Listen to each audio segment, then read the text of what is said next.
Welcome, everyone, and thank you for attending our Science Edition. I'm Tiara Smiley-Evans, the Chief Veterinary and Scientific Officer for Gorilla Doctors, and I'm thrilled to be moderating today's really jam-packed conversation. So first, a little bit of logistics for everyone. I will quickly remind everyone that you're welcome to submit your questions throughout our conversation today, and you can use the question and answer feature along the bottom of your Zoom screen. And we'll try to get to as many questions as possible at the end of our talk. So our mission at Gorilla Doctors is to conserve wild eastern gorillas through life-saving veterinary medicine and science using a One Health approach. And while this is our Science Edition, what I think you'll see over the next hour is that our veterinary care, our science, and our One Health approach are really inseparable with each other, and they're made stronger by each other. And this is the essence of One Health, which is built on the understanding that the health of animals, humans, and the environment, they're all interconnected. So this understanding guides our decisions from gorilla veterinary care and laboratory diagnostics to studying infectious diseases that can make both gorillas and humans sick, to studying environmental toxins that both humans and gorillas are exposed to. Another central theme of today's talk today is going to be the critical importance of collaboration. So we are, of course, going to highlight Gorilla Doctors' work today, but all of what we've done and what we've achieved would not be possible without the efforts of many, many other partners. So you're seeing on screen here just a few of our partners rotating here, and partnership and collaboration is at the very heart of Gorilla Doctors' effectiveness. So to any of our partners that are joining us here today in the audience, we thank and we honor you. And I'd like to call a specific shout out to our Houston Zoo partners who actually are holding a watch party for this event today, which is an excellent idea. Thank you for that. And so hello to everyone in Houston. So I'm going to invite my colleagues here to turn their cameras on and we can go ahead and get started.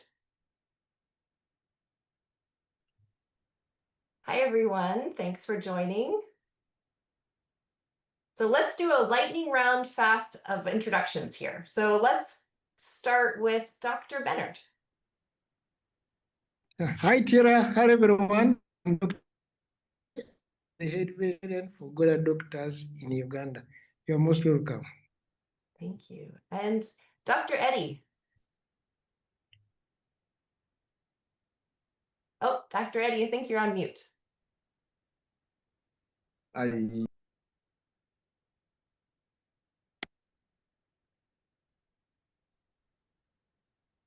Oh, I think we still have Dr. Eddie on mute. Yeah, sorry. My name is Dr. Eddie Kambale Sialuha, the head veterinarian in DR Congo. Thank you. Dr. Jean-Claude.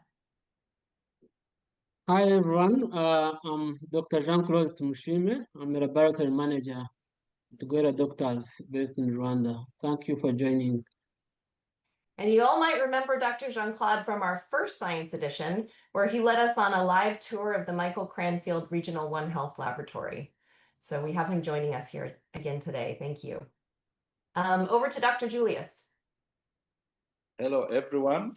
I'm Dr. Julius Nziza, the head veterinarian for Gorilla Doctors in Rwanda. Thank you for being here today. And our disease detective, Dr. Noel. Hello, always saving the best for last. I'm Dr. Jean Bosco Noheli. For some of you, remember that I served as a field veterinarian for so many years, but after nearly a year of training in the US, I'm now Gorilla Doctors regional pathologist. A very good morning to you, a very good afternoon and evening, and welcome to our Science Edition. Thank you. Thanks, everyone. It's great to have you all here. And let's hope our internet stays stable for the next hour. We have 4 countries represented here, but we have some contingency plans waiting in the wings just in case. So just over a month ago, we were all in Madagascar together at the International Primatological Society meeting. And this is a really important international conference that happens once every 2 years, where primate researchers come together to share insights, lessons, ongoing work, from people that don't necessarily get to see each other except for once every 2 years. So this year, Gorilla Doctors hosted a main stage symposium on great ape health. And the inspiration behind the symposium came from the fact that Gorilla Doctors is about to celebrate its 40th anniversary.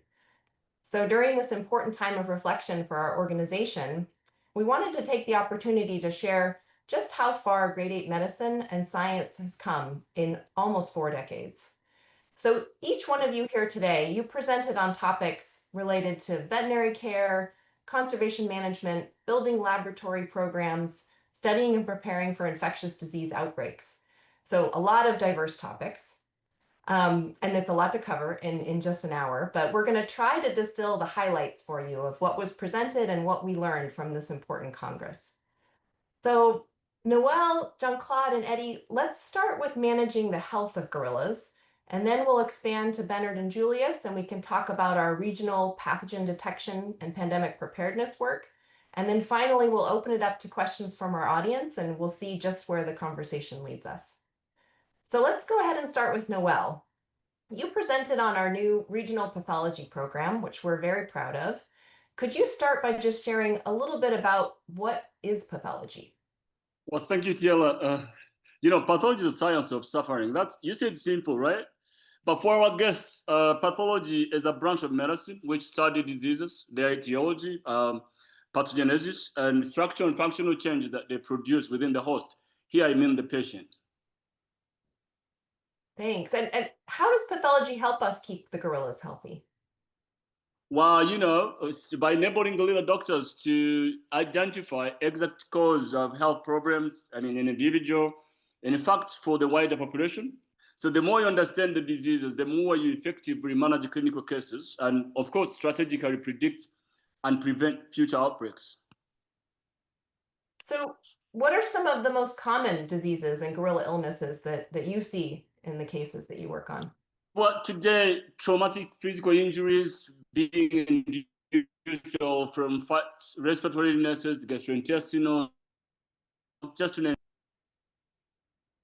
Okay, yeah. And Jean-Claude, a core part of your work is really synergistic with Dr. Noel's, and you're running the diagnostics in the laboratory to determine the pathogens causing respiratory disease and other illnesses in the patients. Can you tell us a little bit about that? Sure. Thank you, Tierra. And thank you, viewers and listeners, for this important session. Let me start by telling you how we collect samples, or what kind of samples we use for our diagnostic endeavors. So we start by collecting samples from field. We use our field veterinarians whenever we suspect a diseased gorilla. So they bring samples, and most of samples you collect are mainly non-invasive samples. In other words, we don't want to disturb the behavior of gorillas. That's why we prioritize to get feces and chewed plants. So all those samples, once they are collected by our field veterinarians or our trained trackers and other researchers, they are brought to our lab. And we follow specific protocols in order to keep the quality of samples, but also to avoid any contaminations. So once the samples are in the lab, some of them are archived, others are screened right away, and a wide range of pathogens are detected. We mainly focus on viruses, bacteria, and also parasites, but also some other metabolic conditions that can affect the health of gorillas. And this is done within 24 hours, which is a huge milestone. It used to take like 3 to 6 months. Now we have reduced that to 24 hours. So in a nutshell, that's what we do when we receive samples from a sick gorilla. Thanks, Dr. Jean-Claude. And yeah, just to emphasize the speed now that we're able to get information and to be able to have that information in real time has really been a game changer for us. And one of the things that we've been able to discover since our lab opened in 2024 is, not surprisingly, that gorillas respond quite differently to different respiratory viruses. Could you maybe expand a little bit on that, Jean-Claude? Yes, sure. So what happens is, what we have found out just recently when we started using the lab, we detected some pathogens of human origin, and those include, like I said, viruses. So And this affects the way, let me talk about respiratory pathogens. For example, we have seen cases whereby a gorilla group is affected and we find out a particular virus that is causing that outbreak. And each virus has different characteristics. Some may cause gorillas, the outbreak to last longer. Others get resolved so quickly. Others with different severity. But I would say that so far we have seen outbreaks can take 2 to 4 or 2 weeks to 2 months. And that depends on several factors, the group size, the group composition, type of pathogen that is affecting gorillas. So that's what we have been able to find out because of the lab. Thank you. And maybe you can share with the audience just a few of the common respiratory pathogens that we've found so far. Yes, we found several pathogens, respiratory pathogens. We found, for example, human coronavirus, which is different from COVID-19, but that was a virus that caused an outbreak in one of the gorilla groups we monitor. We also found out the human respiratory syncytial virus. Most of you, I think some of you may know this because it affects infants in humans, of course, and also elderly people. But also we have also found the human metapneumovirus in gorilla groups. And these, like I said, they have different characteristics on how they affect gorillas. Thank you. Noel, let's move over to you. So you've spent many years as a field veterinarian before becoming our pathologist. How does this kind of detailed information that Dr. Jean-Claude's describing, where knowing what virus we are dealing with and how that virus affects gorilla health, how does this inform our veterinary care? Well, thank you very much, Tiela. I miss those days in the forest with the gorilla response on clinical intervention. Anyway, but I also understand that gap than anyone else. So has significantly closed that gap, and I'm certain that our late Dr. Mike Canfield is smiling about this progress. So one of the many examples is the recent parainfluenza outbreak reported in one of the gorilla families that we care for, and it only took us about 48 hours for sample collection to the laboratory detection of causative agents. On the clinical front, it was no longer a blind treatment, rather evidence-based approach.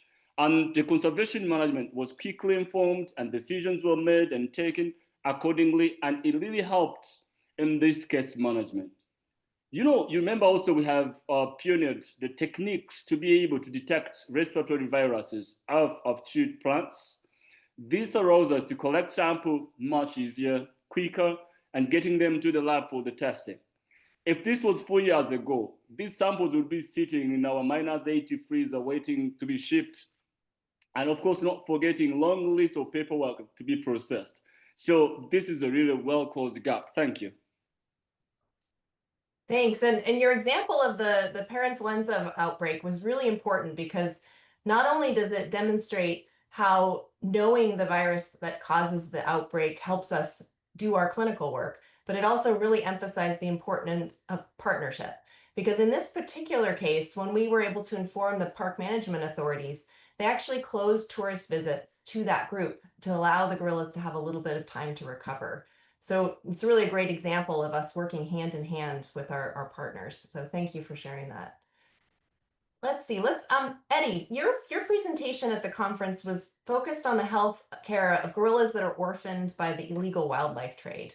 And while this may be a little bit tangential to our other types of work where we're working in the forest with wild gorillas, maybe you can share a little bit about how the similarities and differences between gorillas in managed care and the gorillas we care for in the wild.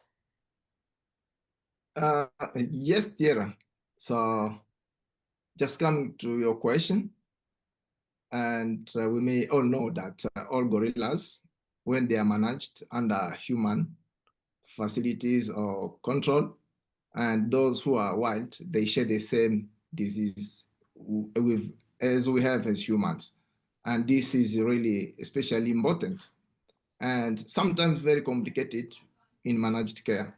When they are in a daily care of humans, they have a lot of contact, and it is hard really to full control at 100%. So our mission is driving a population, as just Tara mentioned it above and the starting of this conversation. When we are doing this on eastern gorilla in the wild, because this is such a endangered population and every single gorilla counts. And our goal is that every orphan gorilla may one day be returned to the wild. Because of this, our work is also include the health of care for these orphans, which we keep in different places according to their subspecies. And these are most of the time is due to the big challenge we are having on ground in conservation, which is illegal wildlife trade. And we have cared for over 13 eastern gorilla in managed care. So this involves providing the routine and emergency health care and being involved in transportation when they need to be moved, including flying gorillas by helicopters. So that's what we really do some points when we do that. Thanks, Eddie. And not just gorillas, right? No, not just gorilla. And we have been even really, you can, at some point we confiscate them. We have also chimps.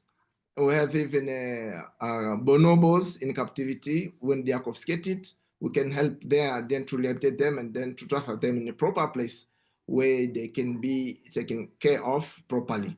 So we also help park authorities to take care of other more species like monkeys. So chimps, bonobos, and monkeys, and sometimes we did even pangolins. So they come, and as we are experts in health in all the protected areas, that's why we come up even helping other wildlife. Yeah, I think that's one of the most interesting parts I see is you never know what's going to come through your doors, especially with your team. So thank you, Eddie. I think in general, what we all understand is that providing veterinary care to endangered great apes in the wild, but also those in managed care that are in really close contact with humans, it's complex, it's ever-changing, and it really requires a long-term commitment. Some of the orphans that Gorilla Doctors has been helping to provide care with have been under managed care for many years. So this is especially true with mountain gorillas whose geographic range spans 3 countries. So Rwanda, Uganda, DR Congo.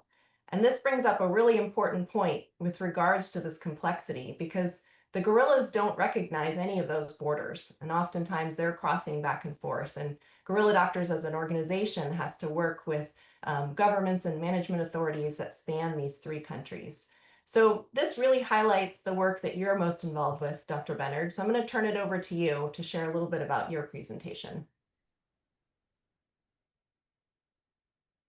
Yeah, thank you, Tara. Yes, of course, as you have already mentioned, gorillas, other animals, and of course, as we speak, pathogens, they don't know human designated boundaries or borders. So they cross borders, and cross-border collaboration is so important in our work. And Bernard, your presentation at the conference provides an excellent overview of our work in detecting emerging diseases and working across these borders so that we can be prepared to prevent and respond to disease outbreaks. Can you tell us a little bit about why this work is so critically important for gorilla health, but also for human health? Yeah, I think there are 2 aspects to this which I want to highlight.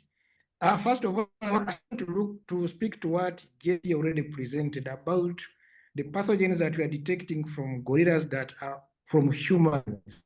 What that shows is that human health is equally important, just like other. So we see that we can have pathogens crossing from one species to another. So is not only between the wildlife or veterinary health care, but also human care. Secondly, we have talked about borders, transboundary areas of borders working in different countries. That also requires another level of collaboration.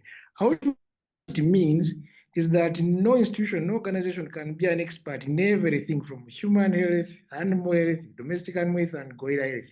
So what we have in this region is a collaborative framework to recognize the expertise of different players, different partners that we can work together to bring all this work together and make it.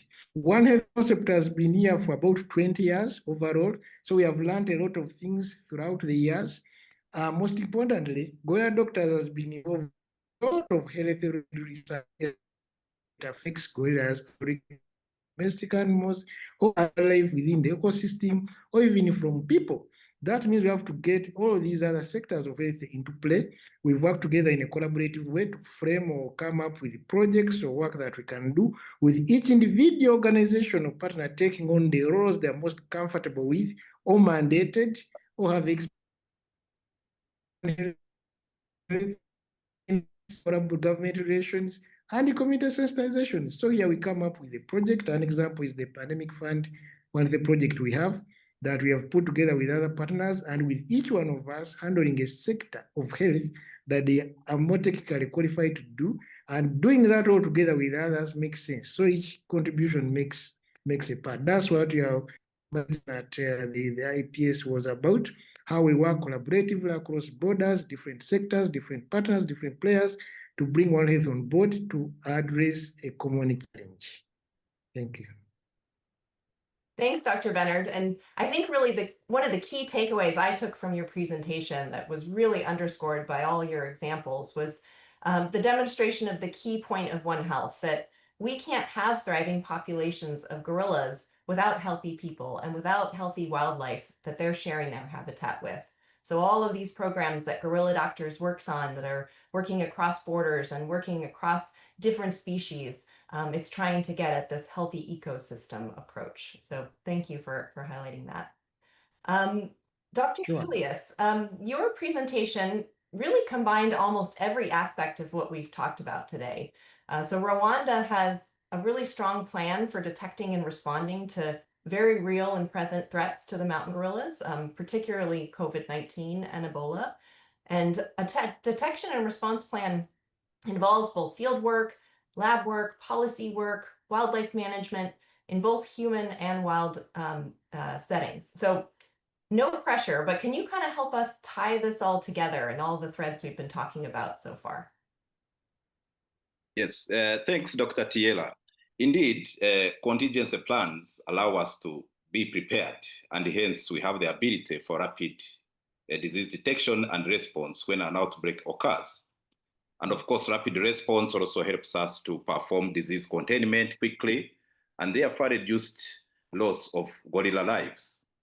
And also particularly, of course, One Health approach helps us protect both the gorillas and the people. For example, we know Ebola is very deadly to both people and gorillas, and it exists in the environment surrounding mountain gorillas, according to the records of the past outbreaks. Therefore, preparedness and response is the difference between life and death, basically. And of course, meaningful contingency plans are possible because of the research that we do for disease hotspots that detect especially the patterns of pathogen, viral pathogen emergence and spillover between humans, wildlife, and the domestic animals in our areas of operation. Thank you. And we know that proactive planning actually works. Can you provide us an example about that? Again, thanks. The best example I have for you, our audience, is COVID-19, the pandemic that occurred a few years ago. And of course, we know it is still roaming in the backyard. Every time there is a respiratory outbreak in the mountain gorillas, here at the Gorilla Doctors in our lab, we collect samples and screen for SARS-CoV-2, this virus that causes COVID-19.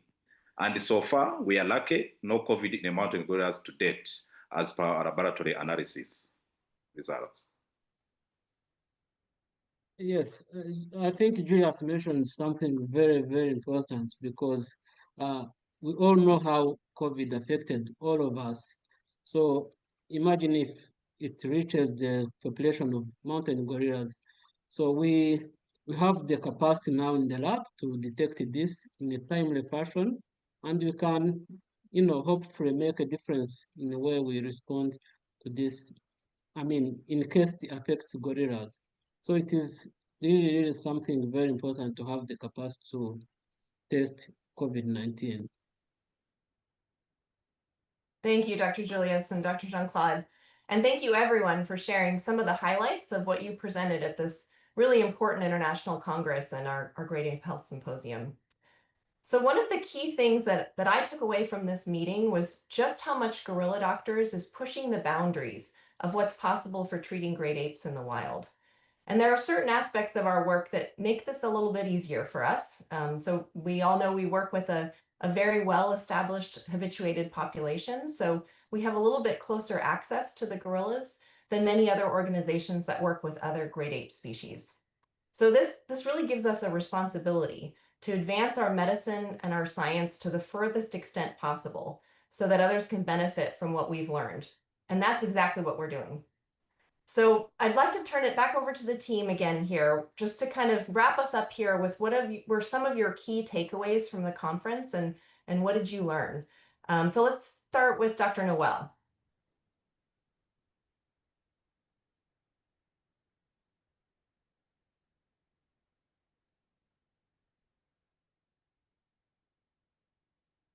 We'll give Dr. Noel a minute. Do you mind? Low a bit. Come back, please. Sure. I was not getting your question. Let's move over to Dr. Jean-Claude. Yes, thank you, Tierra. So I would say that the lab allows us to provide real-time diagnosis of diseases for our gorilla patients. We have learned so much since our lab began as an idea, and so many experts from around the world have provided training, supplies, and even equipment, because equipping the lab is very, very expensive. And we are paying that forward with workshops and seminars, internships, and capacity building in general, because this is the only wildlife lab we have in Rwanda that is capable of providing trainings and internships. Thank you, Tierra. Thanks, Dr. Jean-Claude. And let's try Dr. Noel again, since your guys' work kind of is so closely combined. So, if I may, I just add on it. The lab helps us in real time. As we said in the past, somebody will be traveling with tissues and through on the other side of the ocean.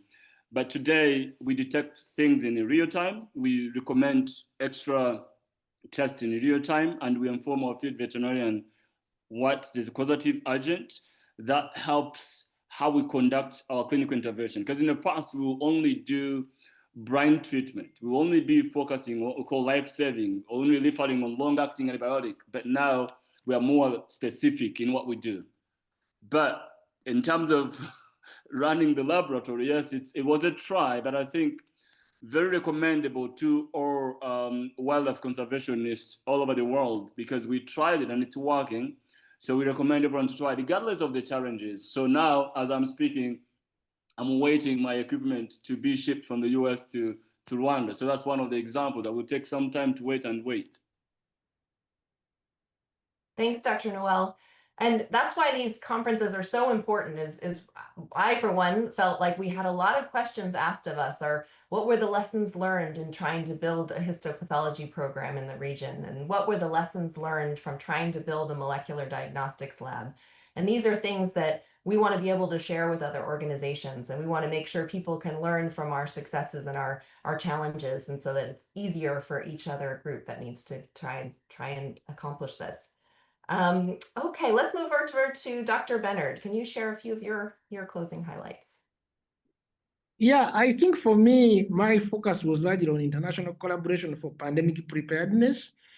We know what we've gone through the recent pandemic, but we also know that for us to think that that was the first and the last. There will be other pandemics to come, whether now or when, we never know when.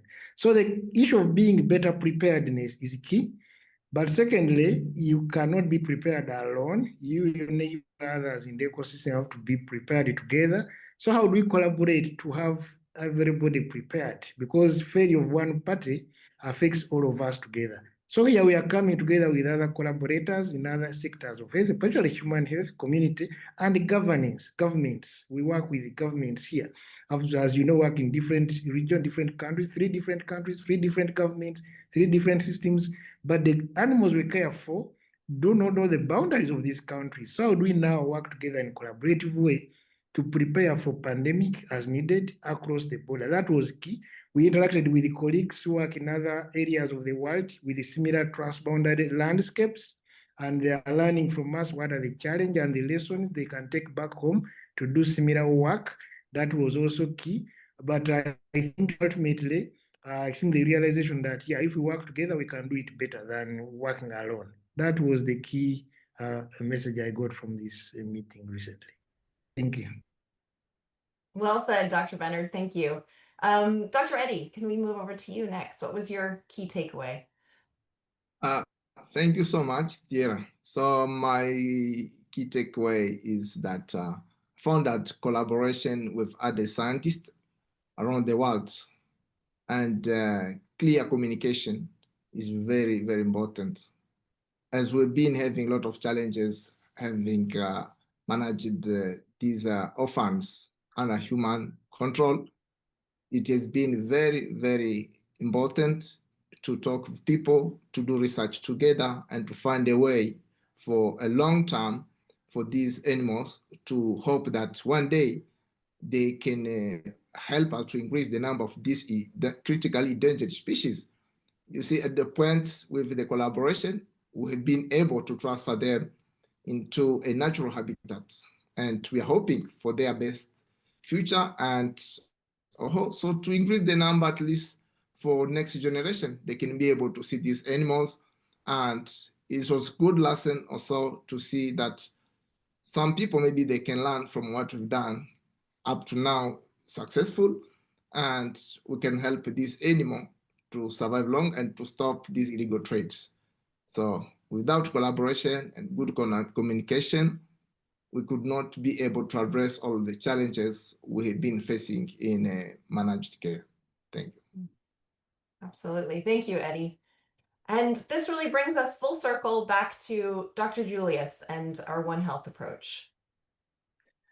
Thanks again. Our One Health approach actually has taught us that everything is connected, which is why planning and coordinating, for example, with our government partners and all other relevant stakeholders in mountain gorilla conservation in advance of an outbreak is critical to keep gorillas and people healthy.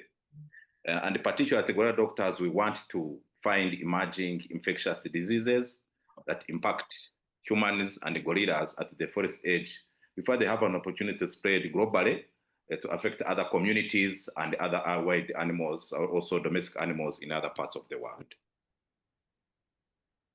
Thanks, Dr. Julius. Very well said by each of you, and thank you for representing us at this important Congress in Madagascar. And of course, the thread through all of this is the importance of science. Science is how we advance our diagnostics, our understanding of disease, and our ability to save gorillas. And the importance of promoting science has never been more important than it is right now. So before we wrap up here, I want to just have one opportunity here to put our partner slides back up on the screen, because I think we would like to emphasize those, and I think we may have missed one of the slides. So if we can put those back up there.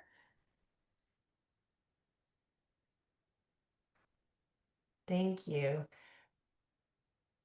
So we have lots of partners across academia, across non-governmental organizations, across park management, across governments, and this is how we are able to do all of our important work. So we really want to thank everyone who contributes to Gorilla Doctor's efforts. Thank you very much. So before we start our question and answer period, I have one final very exciting announcement. September 24th is World Gorilla Day. But for Gorilla Doctors, pretty much every day is Gorilla Day. So we're going to celebrate the entire month of September. So every single donation we receive starting today through September 30th is actually going to be matched. And this is thanks to a generous gift from the Burson Murray family, who are matching all donations up to $25,000. So this means that your donation is doubled. And that's such an incredible way to honor World Gorilla Day. So thank you, Ramani and Dawn. The QR code that you see up here on the screen takes you directly to the donation matching page. And thank you in advance for visiting us. So we'll leave this up for just a minute longer so people can take their phones and screen that QR code and visit the site while I start to take a look at our questions that we have been receiving throughout the talk here.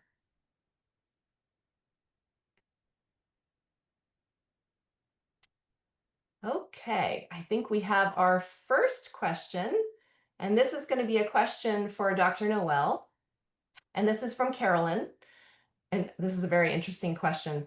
Do gorillas get cancer? Well, yes, they do, but very low incidence compared to humans, but they do. Yeah, and we have a really nice paper that just came out that summarizes over 40 years of incidences of neoplasia in the gorillas. So anyone who's interested in that, please take a look. Our next question, this is from Kathy, who is a generous donor of Gorilla Doctors. And this question is directed to Dr. Jean-Claude. Do gorilla groups have flu season or a seasonality of health outbreaks? Yeah, thanks, Kati. So if flu means you want to mean, for example, influenza, we haven't detected influenza so far, but for other viruses that cause the coughing and sneezing in gorillas, yes, sometimes there are weather patterns that are, or seasonalities that are followed. For example, we have seen that during rain seasons, we have many outbreaks of viruses that cause flu in gorillas. Thank you. Let's see, this next question is from Rita from Portugal, and this is directed towards Dr. Bennard. I'm carrying out grade 8 PhD fieldwork in Angola. Regarding the chewed plants, what is the maximum period of time that you have to collect the sample and preserve it for further lab tests? That's a good question. I like that one. Yeah, thank you for that good question, Rita. Yes, from cured plants, the most important thing you need to have is the preservative at the site of collection. We have preservatives like RNA letter, depending on the protocol you are using, that you can immediately, even if it's viral transport media, they have DNA, RNA shield. We have those easy to carry, easy to use things you can carry as preservatives, where you put your sample really as soon as you can. And then most of these preservatives can keep your sample good for the next 24 hours, and then you transfer that to a freezer. If you have RNA later, you can have it even for 3 hours. You're able to recover viruses and pathogens and do genetic work on those samples even after 3 days from collection to freezing. So the most important thing, collecting the preservative, transfer to a nearby, or as soon as you get to freezing facilities in 1 to 3 days, and also optimize your protocol. There are so many protocols. There are so many advances in technology, as you well know. We now don't need quantity of materials, but if you well preserved can do the work. Yeah, you have a good time to work through. And we have papers written on this. You can welcome you to look at the papers we have written about these methods. Thank you. Yeah, DNA RNA shield is our friend. It allows us to do a lot more work before we have to find a freezer.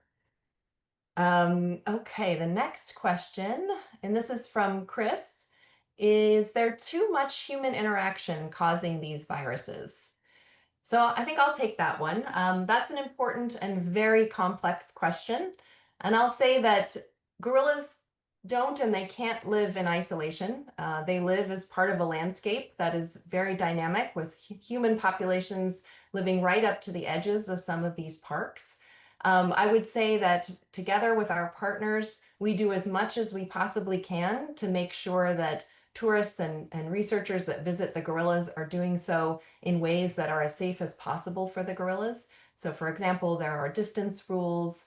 There are rules of not visiting the park when you're potentially feeling ill. And we've done everything we possibly can to make sure that we don't promote spreading of diseases.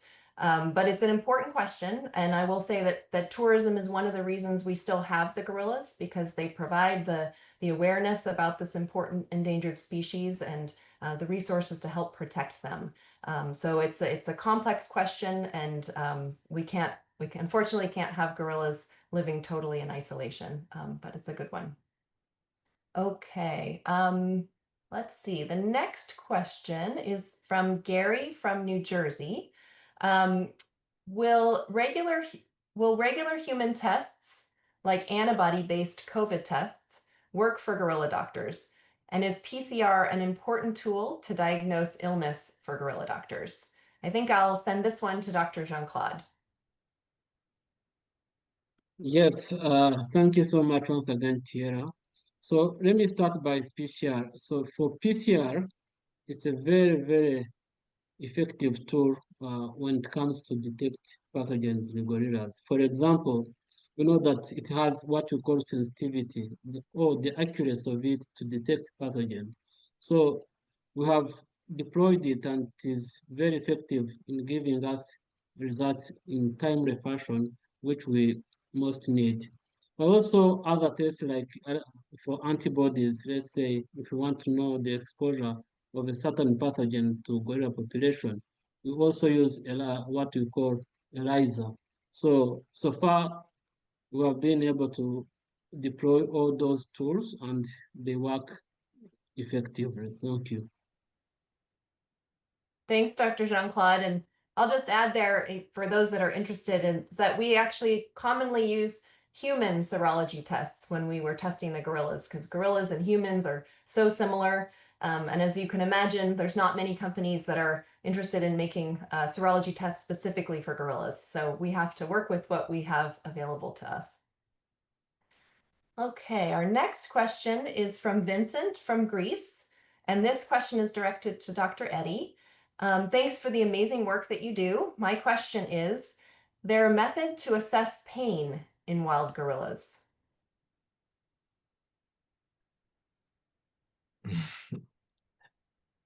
Okay, that's a good question, complicated one. To assess pain, we always just rely on their behavior. Because, sorry, these gorillas, we are with them in forests, we know their behavior. So when you see some attitude, you learn how gorilla is showing you how pain is having that side, like on arm, on leg. You'll see like gorilla is showing you the part which is having issue. Sometimes you see is having a snare on giving a part of the body. And you see a gorilla sitting, lifting up like a hand like this, even in the foot, showing you a snare when you didn't see it when they are hiding in a bush. But a gorilla will exhibit some behavior which will show that is painful, or it can just be hold on the head, and you can learn there is something on the head. If it's having some painful teeth, you'll see a gorilla just holding on the head, on the side, which is having pain. That's some of the attitude we learn from them when they are having some painful situation. Thank you. Okay, let's see the next question. And we've had a few questions around this topic, and I think I'll direct this question to Dr. Noel. Are gorillas prone to heart disease? Well, thank you very much. Yes, there's a prevalence of heart diseases in captive gorillas. So far, we start seeing some lesions on the heart in wild gorillas as well. We are now working on collecting lesions. So I'm working with Linda Lowenstein, well-known pathologist. Actually, this laboratory is helping us deep dive into describing those lesions. So just wait and wait, something's gonna come out soon.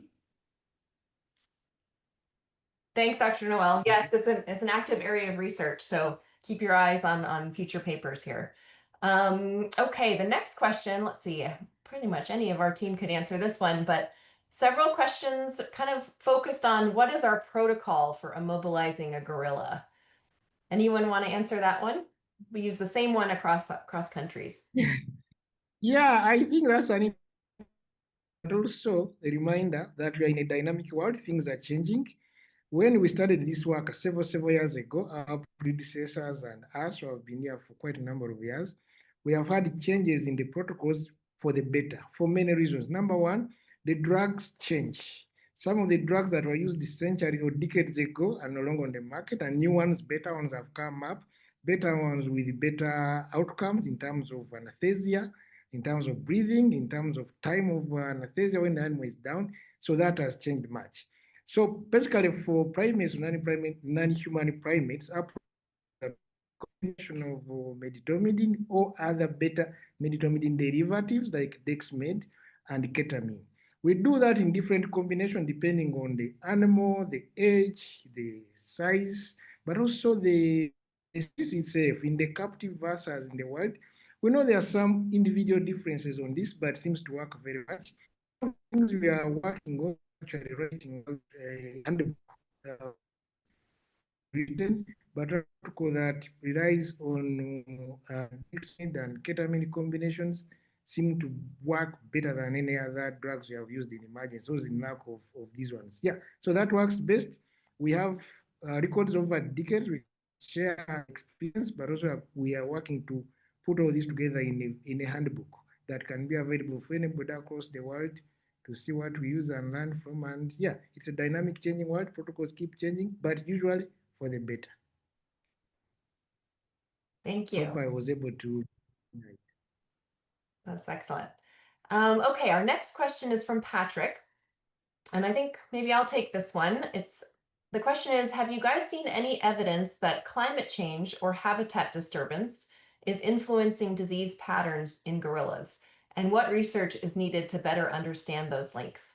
So I'm glad someone asked that, because that is a very active area of research for gorilla doctors. And these questions are things that we are working on right now as we speak. And I'll say one of the important things about this type of research, particularly around climate change, is these types of studies take very long time. So we have to look at samples that were collected maybe 10 years, 15 years, 20 years ago, and see if there's been changes up to date. So one of the active areas of research we have is we're looking at serology, trying to understand how the numbers of certain types of pathogens exposures different 10 years, 15, 20 years ago compared to what they are today. We're also looking at biodiversity gradients. So we have an ongoing National Science Foundation project, particularly in the Bwindi impenetrable forest region, where we're characterizing biodiversity across the park.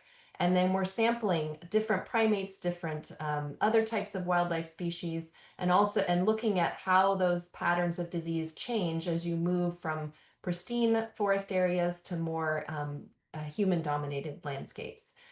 So it's a very active area, and we're hoping to have more answers for you soon. So the next question is Haley at the Houston Zoo with the watch party. Hi, everyone. Thank you for doing that. What kind of work you do with your local communities to stop the spread of human diseases at the source? I think I will turn this over to Dr. Bernard. Yeah, thank you so much. As I've said, we have lots of collaborative work with the many groups. One of the key aspects of conservation, as you know, we have different conservation groups and programs and NGOs in the area. The area of community health or human health is key. So our partners, including I can cite Bwindi Community Hospital, we have community engagement programs through community groups to talk about, first of all, health, but second, what they can and they can't do to promote health of themselves first, but also in an attempt to stop that disease transmission between the people and gorillas. But most importantly, for the communities that work with conservation, for example, voters who come to work in the park daily basis, there are rules of engagement, there are do's and don'ts. The same protocols we use for disease prevention between people and gorillas apply. Distance face masks. And actually, one of the things that we have not talked about, we've written about it, I think, in a paper. I think it was a communication about what did we see before the pandemic? What measures did we put in place following the pandemic with regard to prevention? And what did we see after?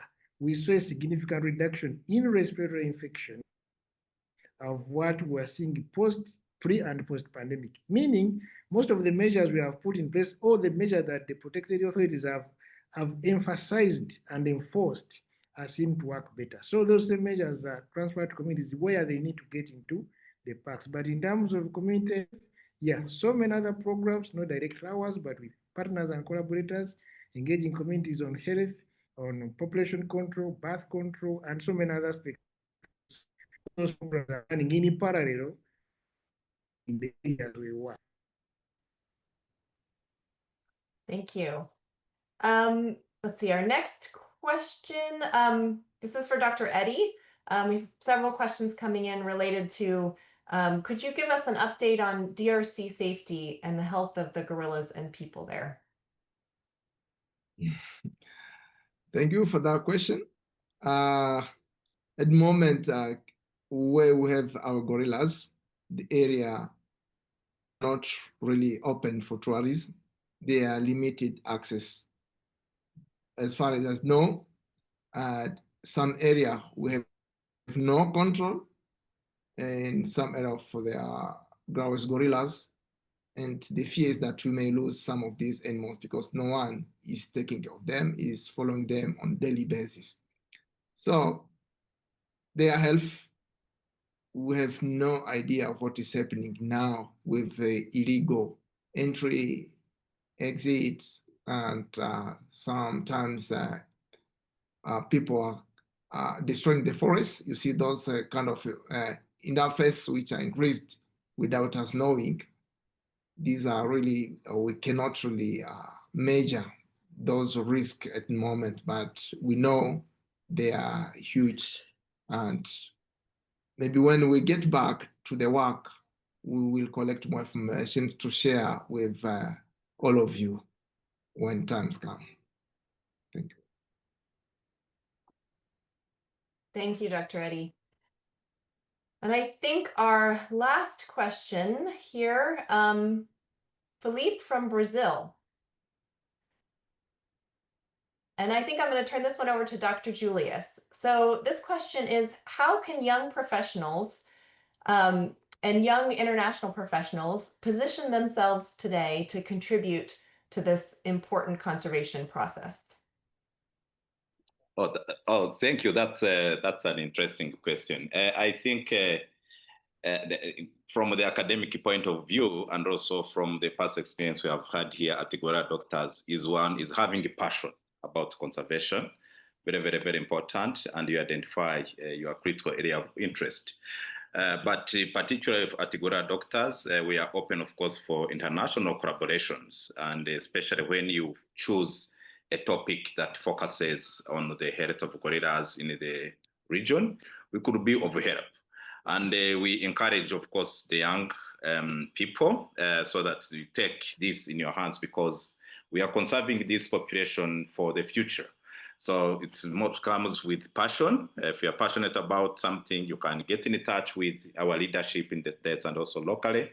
And then we could advise you if you have a specific research topic you want to work in this population, as to increase the knowledge about this population that we conserve here. Thank you. Thank you. I think that's a nice question to end on. And we are almost out of time here. So thank you for such thoughtful and engaging questions. I know we couldn't really get to all of them, but that's just one more reason for you all to join our next live event, which is scheduled for December. So thank you everyone for joining us today. As always, we are very grateful to your enthusiasm and your generous support of Gorilla Doctors. Thank you so much for listening and for joining us today. Take care, everyone. Thank you. Thank you. Bye. Thank you. Thank Thank you Thank so you. much for joining, and looking forward to seeing you again in the future. You.